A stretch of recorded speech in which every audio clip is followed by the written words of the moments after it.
خاصني نرجع الصوره ديالي بعدا الاولى مع المغاربه كلشي يعرفني، وديك الساعه غنبداو نطردقوا في الفلوس. فهمني انا فهم، خاصك تفهم لي زيطاب اللي باغي ندير، فهمتي؟ السلسله ماشي مشكل.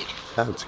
فهم المشكل اللي باغي ندير انا عرفت مرة فرق هنا الدنيا. المرأة عاود تعيط اليوم كتشكي ما كانت كتسحر واقيلا ولا كانت كدير شي حاجه.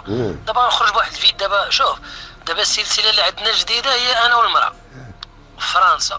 هذه السلسله ديالنا غناكلوا بها الخبز وغنجيبوا لها زابوني ياه كما دار الميلودي ولا كيقول لك واحد المثل اللي دارها بيديه يفكها بسنيه. وهذا المثل هذا هو اللي كينطبق دابا على الفنان اولا الكوميدي، وكاين اللي ما غادي يعتبروا لا فكاهي لا فنان، واللي هو عبد الفتاح الجوادي. عبد الفتاح الجوادي وقبل رمضان وفي الوقيته اللي كتكون فيها الخدمه اللي كدوز في رمضان غادي تواصل معاه واحد القناه اللي بدورها غادي تكلفو وغادي تعطيه شي فلوس اللي غادي يعطيها لشي ناس باش يصايبوا واحد السلسله. وهنا فين غادي ترى واحد المشكله، صاحبنا ضرب دوك الفلوس لراسو وما عقلش على الناس اللي معاه وسمعوا معايا. وكنطلبوا من هذا السيد كيف قال هو غادي يرد لينا الاعتبار والكرامه ديالنا هي الاولى امام الشعب المغربي كامل، ويعطينا المستحقات ديالنا ما نقصوش منها ولو ريال. علاش؟ لان هذه هي خدمتنا، وحنا هذا الشيء باش كنخدموا باش كنعيشوا. يكفي جابنا حتى لسيدنا رمضان ولحنا، ويكفي دابا هو سيدنا العيد الكبير ان شاء الله على الابواب، واحنا باش غادي نعيشوا لدالنا هذا السيد رزقنا. دابا هذا السيد هذا شنو قال مع راسو؟ حيت هو مكلف يعطي الفلوس غير لثلاثه الناس، قال صافي هاد الناس غادي ندمسهم، غادي تمشي على عينهم ضبابه. ولكن وقفوا ليه عظم ودخل معاه الصاد ديال بصح، ولا شايف راسو غادي للحبس. وكيف ما كنقولوا كاملين كبرهات صغار تبعوا المسطره ديالهم حتى الاخر ورفعوا دعوه للوكيل المالي، وعندهم الحق في هذه القضيه هذه، واتهموه بالابتزاز والنصب والاحتيال. اذا اللي لعب امه راه مشات لها تقريبا 4 المليون، الوليد اللي داير الكاستينغ ديريكتور دو كاستينغ كيتسال شي 3 المليون، انا كنتسال 6 ديال المليون. فمشينا درنا شكوى للقضاء. المهم القضيه عنده حامضه ديال بصح، هادشي اللي غادي يخليه يقلب على السلم والسلام. وسمعوا معايا شنو قال. كنطلب منهم السماحه وكنقول لهم سمحوا لي ان شاء الله، وان شاء الله غادي يكون كل شيء ان شاء الله يكون بخير. غادي ناخذوا المستحقات وغادي نضحكوا وغادي نديروا شي حفله، وعلاش لا ما نجيبوش شي حلوه ونحتفلوا ونديروا احنا غير ضحك ان شاء الله باذن الله. وضروري لان الانسان اللي ما كيعترفش بالخطا ديالو اش بغيت تكون في هذه الدنيا؟ شكون انت، فرعون ولا هذا؟ ما يمكنش. ورغم هادشي كامل الاخوان، هاد الممثلين اللي دار لهم هادشي بغاو يتعاطفوا معاه وبغاو يتعاونوا معاه، ولاو كيطلبوا منه حاجه وحده، انه يرد لهم رزقهم. جا القهوري احنا فيها، قلت ليه انا شوف انا نهضر مع الممثلين دابا قدامك، كل واحد يحيد لك شي شويه، وانا من عندي غنحيد لك 2 المليون، تبقى لك 4 المليون. ويعتذر منهم امام الملأ وامام الشعب المغربي. والقضيه فاش دخل فيها وكيل الملك، الكوميتي فتاح جوادي راه دخل الان المحكمه، يمثل الان امام انظار السيد الوكيل من اجل هذه القضيه الشائكه. السيد تبدلات نبره الهضره ديالو ولا كيقلب غير على الصلح والاعتذار، وانتم احبابي وانتم صحابي زعما الحبس وتاي ربي. ولكن دابا بيني وبينكم الاخوان شوفوا معايا كيفاش كيهضر بقوه التلفه اللي شاداه، راه ولا كيخربق وما بقى عارف راسو اش كيقول. السيد هو اللي جاي كيطلب السماحه ولا تيقول راه هما عيطوا ليا باش يطلبوا السماحه.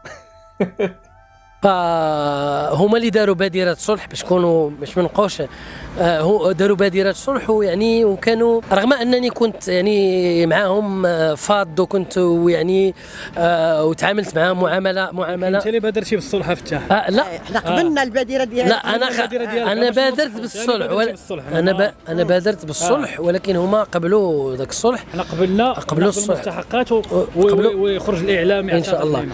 انا بعدا والله ما تيقت هاد الهضره كامله اللي كيقول، والعلم لله. وبالنسبه للكوميديا وهذا كيبقى واحد الراي الشخصي ديالي، انا هاد السيد ما كيضحكنيش، واي واحد كيدير في راسو الضحك باش يضحك راه ما كيضحكش. الضحك راه فن.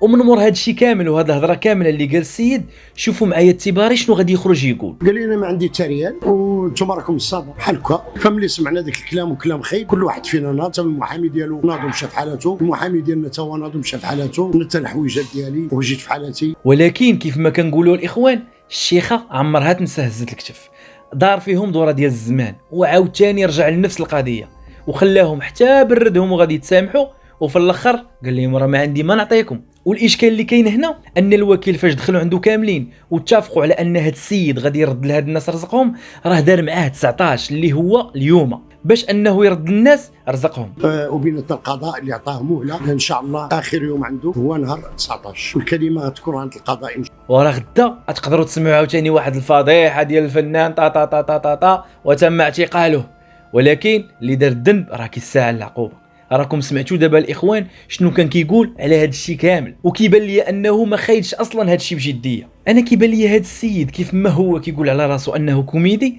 راه هذا الشيء هذا راه خايدو بالهزل. هذا الشيء اللي بان لي. شوفوا هذا السيد هذا اللي حداه شنو كيدير. وهاد فاطمه الزهراء الصحفيه حتى هي كتعطي شي اسئله في شي اوقات محرجه. نقول واحد الحاجه، غتمشي تخلص مول الشوا اللي ما خلصتيش. لا انا ما كنتش عارف، وانا حيت نسيت. حتى قال لي ملي تلاقيت مع حمزه قال لي راه فعلا راه نسيناه، وكان معايا هو وواحد الاخت ديالي، وبارك الله فيك. السيد راه ما تيخلصش حتى الناس اللي كياكل عندهم، بقى غير يخلص هاد الناس. الانسان كينسى. شحال من مره انا كنمشي حتى كيعيط لي شي واحد ما كيقول لي راه نسيتي، راه ما خلصتيش. الله يحسن العون. ما انسان الله ما يحسن تيعقلش. العوان. داكشي اللي قال لك هو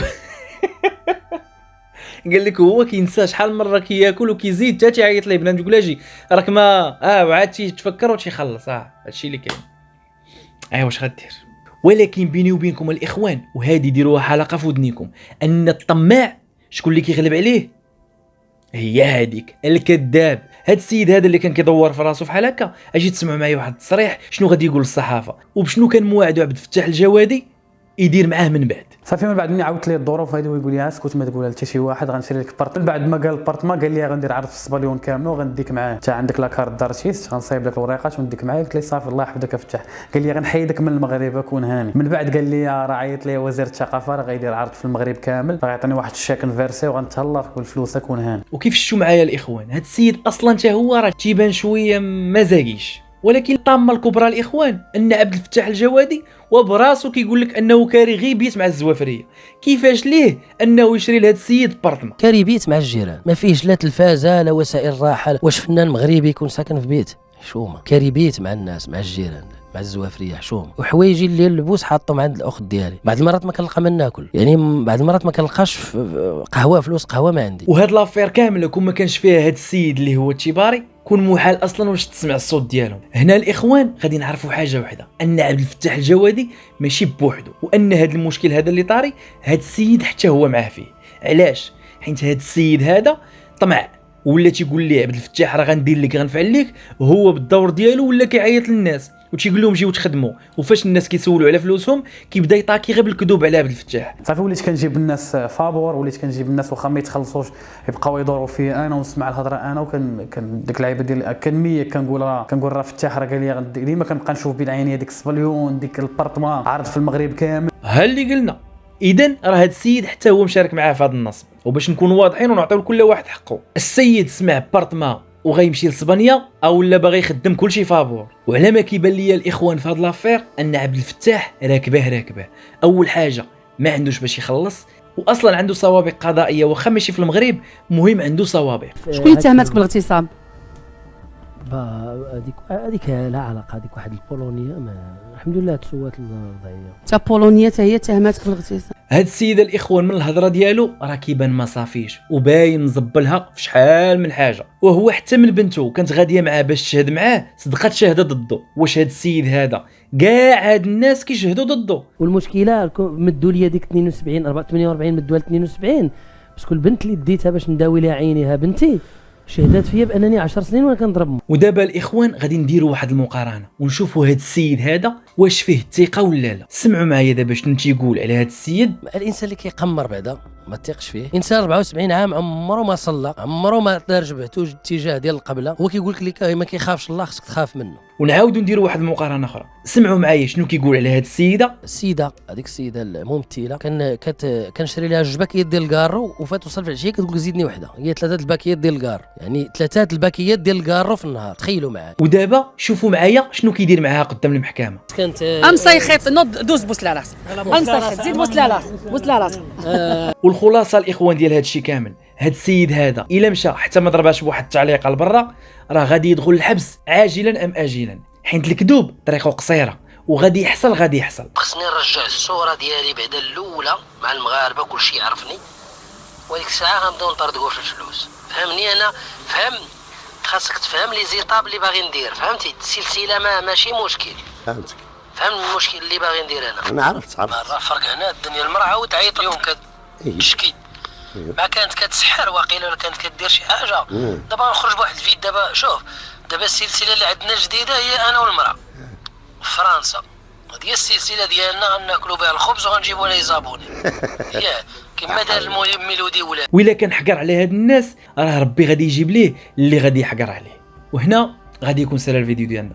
السلام عليكم.